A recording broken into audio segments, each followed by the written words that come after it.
Teve novidade em relação a Cebolinha e Michael, novidade boa, já conto para vocês, e também uma atualização envolvendo Flamengo e Jorginho, jogador atualmente do Arsenal, que está muito próximo de assinar um pré-contrato com o Flamengo. Mencionei nos últimos vídeos aí que teria uma reunião na quarta-feira entre Flamengo, no caso José Boto e Jorginho. Será que teve essa reunião? A gente vai trazer para vocês no vídeo de agora. Mas antes gostaria de pedir para você se inscrever no canal, soltar o dedo no like, ativar a notificação e também compartilhar o vídeo com os amigos para a gente conseguir mais inscritos. Vamos para as informações, vamos direto para a lista de convocados do técnico Dorival Júnior.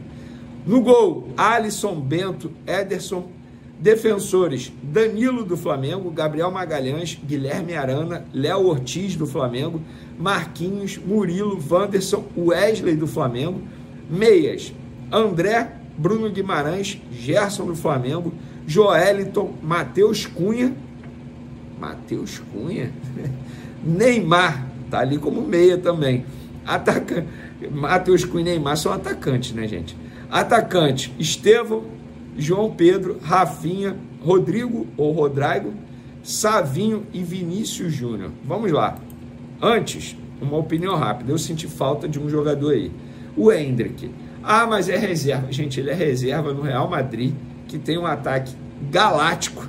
Ele é reserva do Mbappé, ele é reserva do Rodrigo, ele é reserva do Vinícius Júnior. Gente, sempre que ele entra, ele consegue fazer uma fumacinha ali. Eu acho totalmente errado o Dorival não convocá-lo. Assim também como eu acho errado convocar o Danilo. E eu até postei isso nas minhas redes sociais. Postei o seguinte: seguirei com a mesma opinião. A convocação de Danilo, na minha concepção, não faz sentido pensando em Copa do Mundo. Já pensava assim quando o jogador estava na Juventus. Agora, no futebol brasileiro, o zagueiro sobra. Vide o começo dele no Flamengo. Mas para a seleção, eu acho que o ciclo já chegou ao fim. Então, eu vejo muita gente falando assim: nossa, agora que o Danilo é do Flamengo, ninguém mais reclama da convocação. Pelo contrário, o torcedor do Flamengo, ele torce para o jogador não ser convocado. E óbvio, para o atleta é maravilhoso, pessoalmente falando, você representar a sua seleção, mas diante de tudo que a gente vem acompanhando, por exemplo, o Pedro se machucar na seleção, jogadores uruguaios, quando vão para a seleção uruguaia, sempre voltam, entre aspas, baleados, nunca 100% fisicamente falando. Então o torcedor não é só do Flamengo não, o torcedor de maneira geral acaba torcendo para não ter nenhum atleta convocado. Mas em relação ao Danilo, é a minha opinião, acho um erro a convocação dele, ainda mais se for uma convocação para jogar na lateral direita. Acho que na lateral já deu o que tinha que dar. Ah, como zagueiro, beleza, ele pode até brigar por uma vaga ali entre os convocados na zaga, mas eu acho que tem outros jogadores acima. Eu não convocaria o Danilo. E talvez eu não convocasse o Neymar nesse momento. Porque o Neymar está vindo de um período inativo, está voltando a jogar agora num ritmo mais intenso com a camisa do Santos, mais longe do ideal, bem longe do ideal, e a seleção brasileira vai encarar os dois principais adversários atualmente, Colômbia no dia 20 e Argentina no dia 25. Será um jogo muito intenso. E o Neymar a gente já conhece o que ele pode entregar. Eu acho que ele poderia ficar no Santos se preparando fisicamente, e aí o Dorival poderia chamar um outro atleta para poder observar, o próprio Endrick, por exemplo. Pelo menos é o que eu penso e eu gostaria da opinião de vocês. E na coletiva, o Dorival falou sobre o Wesley, jogador do Flamengo, lateral direito, comendo a bola, lateral que teve a sua primeira convocação na sua carreira para a seleção brasileira. E o Dorival disse o seguinte: desde 2022 eu já conheci o Wesley e o trazia para treinamentos. Era um jogador promissor, mesmo que nós tivéssemos 3 laterais que atuavam com frequência. Ele sempre chamou muita atenção, um jogador muito interessante. De setembro para cá ele conseguiu um salto de qualidade que o credenciou a um momento como esse. É um primeiro momento dele aqui dentro, na seleção. Vamos ver a reação, sentir a condição que ele está e torcemos que ele possa repetir as atuações que vem tendo pelo Flamengo. E eu confesso que eu estou curioso para ver como o Dorival vai escalar o Wesley. Porque o Wesley, no Flamengo atualmente com o Felipe Luiz, ele é praticamente um ala. Ele joga muito avançado.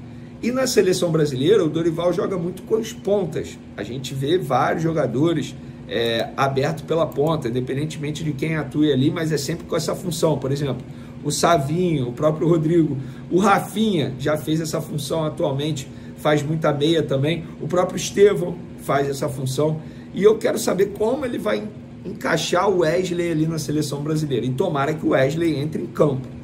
Não sei se vai ser titular, não sei mesmo, mas pelo menos que ele entre em campo para sentir esse gostinho de entrar em campo com a camisa da seleção brasileira. Sensacional. Parabéns ao Wesley pela convocação, um jogador que merece muito, postou um vídeo. Quem quiser ver esse vídeo, postei nas minhas redes sociais, não vou botar aqui por questão de monetização, mas está no meu Twitter, no meu Instagram, @VineiCasagrande, um vídeo sensacional, ele comemorando, segurando a filhinha ali, com a família dele, muito legal. É impossível você, pelo menos, não ficar arrepiado com esse vídeo, tá? E o Flamengo, ele teve 4 jogadores convocados para a seleção brasileira e poderia chegar a 11, sabe por quê? Além dos 4 do Brasil, ainda tem Varela, De La Cruz e Arrascaeta, seleção uruguaia, Pulgar, seleção chilena, e Gonzalo Plata, seleção da Venezuela, do Equador, desculpa. E aí, o Vinha e o Pedro, se eles estivessem à disposição, provavelmente estariam convocados também. O Vinha era sempre convocado para a seleção uruguaia, o Pedro estava sendo convocado pelo técnico Dorival Júnior, chegaria a 11 atletas. Eu sei que muita gente vai falar assim, caramba, vai prejudicar o Flamengo. Eu concordo, mas o Flamengo, do jeito que é uma seleção, a verdade é essa, não no sentido literal da palavra, mas tem jogadores de alto nível. A partir do momento que você tem jogadores de alto nível, o risco que você corre é esse, de ter atletas convocados. O problema é quando os clubes vão reclamar com a CBF, questão de calendário, que o calendário do futebol brasileiro tem que parar em determinadas situações de convocação. A CBF alega, vocês clubes, vocês têm que fazer contratações que tenham jogadores para substituí-los. Então, é muito fácil a CBF falar isso, né? O problema não é ter jogador de qualidade e ter jogador convocado. O problema é o discurso da CBF diante da reclamação dos times. Mas, dito isso, fica aí uma prova de que, de fato, o Flamengo tem uma seleção em seu elenco, e isso confirma aquilo que o Felipe Luiz diz, que caso esse elenco não jogue, a culpa é dele. E eu acho isso, e eu concordo com ele em relação a isso. Jorginho, galera, mudando de assunto aqui, vamos lá, mercado da bola. Jorginho não teve a reunião ontem, a tendência é que tenha essa reunião hoje, quinta-feira, entre José Boto e Jorginho. Por que não teve a reunião? Conflito de horário. Acabou não dando para um, nem dando para outro, mas o Flamengo continua insistindo aí para que o Jorginho assine esse pré-contrato e ele seja jogador do Flamengo antes do Super Mundial de Clubes, competição essa que eu não considero a mais importante para o Flamengo, mas sem sombra de dúvidas será aquela que vai dar mais visibilidade ao Flamengo nessa temporada no cenário mundial, né? No cenário mundial. Mas eu acho que para título, acho que a diretoria está priorizando de maneira extremamente correta. Campeonato Brasileiro. Eu acho inadmissível o Flamengo, com o investimento que tem, não ganhar o Campeonato Brasileiro desde 2020. E se a gente for parar a analisar de lá para cá, o Flamengo poucas vezes liderou o Campeonato Brasileiro. Isso é terrível. Mas essa gestão do BAP chegou prometendo que a prioridade seria o Campeonato Brasileiro. Espero que assim seja. Só uma atualização dos jogadores aí. Hoje, quinta-feira, o treino é à tarde.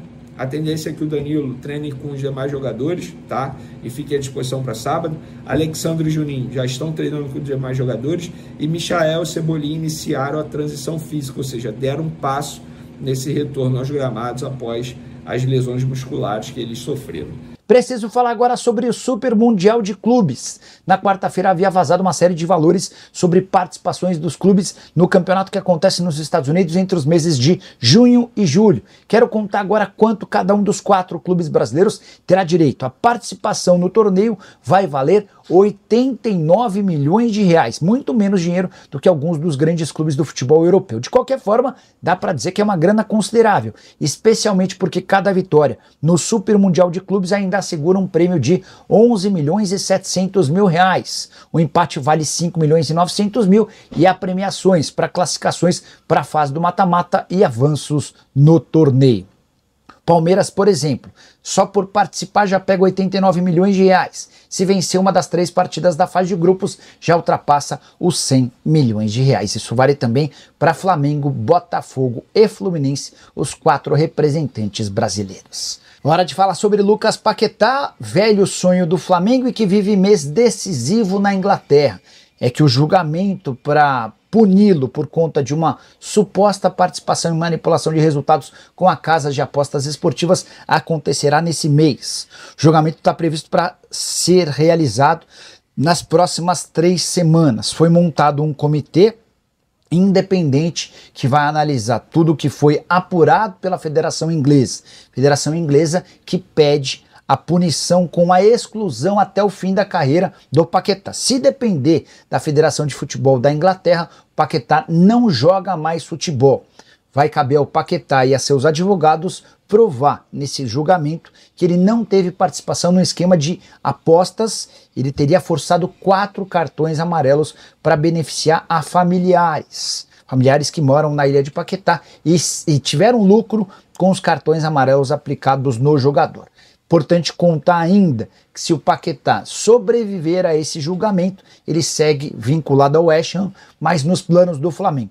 Se houver uma punição como a exclusão do Paquetá do futebol, ele vai precisar pensar numa outra profissão, mesmo ainda sendo bastante jovem. Só para completar o noticiário do Rubro Negro, Danilo, Alexandre e Juninho devem estar à disposição do técnico Felipe Luiz para a partida de sábado contra o Vasco, jogo da volta das semifinais do Campeonato Carioca. Os 3 estão recuperados de lesões musculares. Importante contar ainda que já são mais de 11 mil ingressos vendidos há 3 dias da decisão. Dessa maneira, dá para cravar que o público no Maracanã será maior do que no Newton Santos.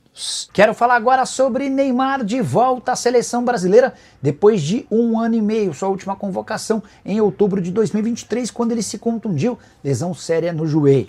Neymar foi a grande novidade na lista de atletas relacionados para os jogos das eliminatórias da Copa contra a Argentina e Colômbia, data FIFA do mês de março, a mais pesada da seleção brasileira. Dorival Júnior fez questão de convocar o Neymar.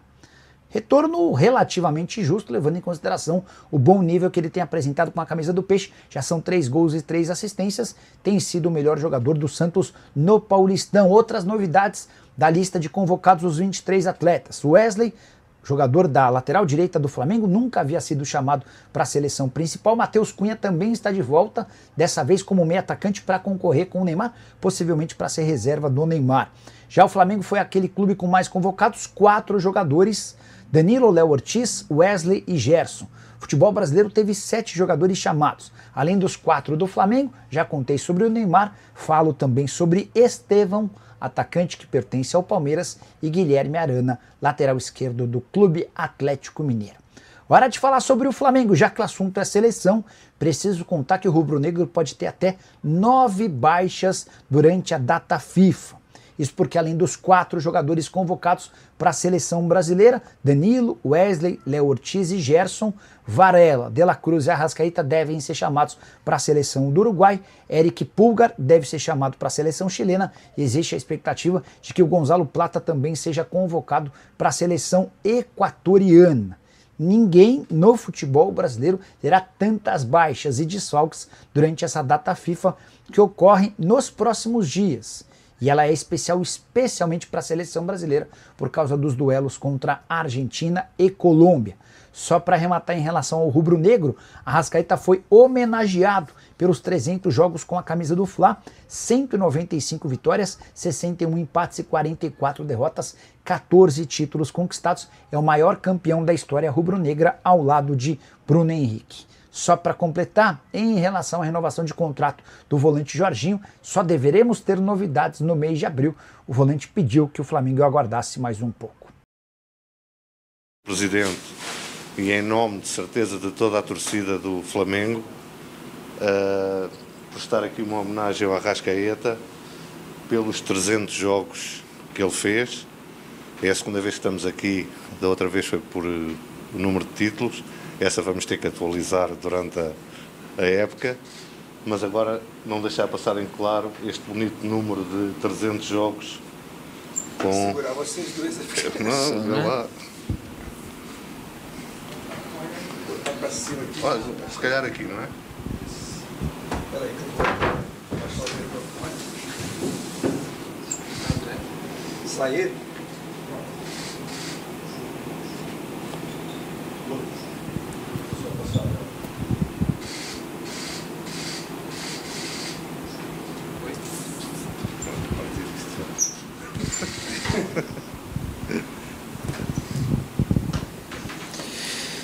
Bom, sempre que tenho a possibilidade de falar, sempre eu enalteço o Flamengo, porque desde que eu cheguei aqui, tanto torcedores, companheiros, diretoria que estava, a que está agora, sempre me abraçaram, me cuidaram, me brindaram o meu melhor para eu desenvolver dentro do campo.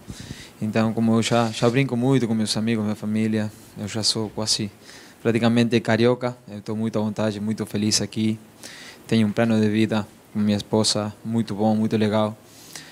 A gente tem momentos para curtir, tem momentos para descontrair também. Então a gente já não é a mesma coisa de quando eu saí do Uruguai. Sentia muita saudade de voltar para minha casa. Hoje eu posso dizer que eu estou na minha casa, estou muito feliz. E depois da parte futebolística, como eu já falei, eu sempre tento dar meu melhor, sempre tento ajudar meus companheiros. Sou um cara que sempre acredito que me destaquei pela minha humildade, por tentar ajudar meus companheiros, meu grupo. Então, tudo isso me trouxe até aqui. Assim que só gratidão para o meu Mengão. Obrigado. Obrigado, gente. O sorriso das meninas traiu vocês, hein? O Flamengo mais uma vez mostra sua força no futebol brasileiro e internacional. Nesta quinta-feira, o Mengão teve 4 jogadores convocados para a seleção brasileira, algo que não acontecia há incríveis 36 anos. Isso reforça ainda mais o peso do rubro-negro na formação de craques e na influência dentro do cenário nacional. Mas quais são esses jogadores? Como isso impacta o Flamengo? E qual foi a última vez que isso aconteceu? Fica com a gente até o final, porque essa convocação histórica tem muito para ser analisada. A última vez que o Flamengo teve 4 atletas convocados para um jogo oficial da seleção foi na Copa América de 1989.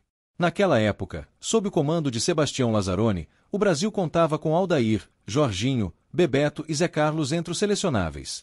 Mas nem todos chegaram a disputar a competição. Jorginho sofreu uma grave lesão no joelho durante um treino da seleção e precisou ser cortado às vésperas da estreia.